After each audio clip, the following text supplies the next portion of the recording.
Hey everyone, John Pojeta here with PT. Welcome back to PTS Dan with our friend Dan Hudock. How are you Hello, doing? John. I'm How are good. you? I need to I'm ask how good. you are. Excellent. I'm sorry. Well, I'm still good. Excellent. All right.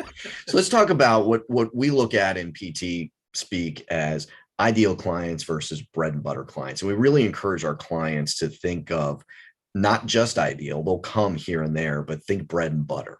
So to give you an example, we've got somebody that came to us recently and said, hey, here's my ideal client.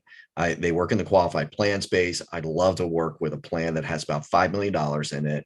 They're doctors, so it's a small firm, maybe 10 participants. So it's a great balance per participant, all that kind of stuff. That's my ideal client. And my question was, how many of those do you have? And he said, one. And then I asked, how long you've been doing it? He said, about 15 years. And then you start to realize, okay, so those are ideal. They're just that. But all the things that keep the engine going are the bread and butter, which aren't those types of plans. So talk about the hunting aspect of bread and butter versus ideal. All right, so let's go hunting, John. Yeah, here If we you go. look at clients as being rabbit, deer, and bear, bear would be that ideal client. It's the really super humongous, right? Yep. There's a couple of them out there. They take a long time to get, but if you get one, they feed your family for a long time. And then you have these rabbit accounts. There's a zillion of them, but you need a zillion to be able to eat a meal. That bread and butter account is the deer account. And that is what we should be going for. Everything we do, our sales process, our marketing, our systems should all be geared towards that deer account. If a rabbit crosses my path, I'll take them.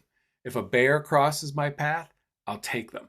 And I'll give you an example. I have a customer right now, they've got about 1,000 clients. Only 16 are what you would consider bread and butter. Mm, The okay. other 984 are rabbits. They just hired a marketing company, and guess who the marketing company is targeting? The rabbits. I'm like, are you nuts? What, you need Yeah. more customers?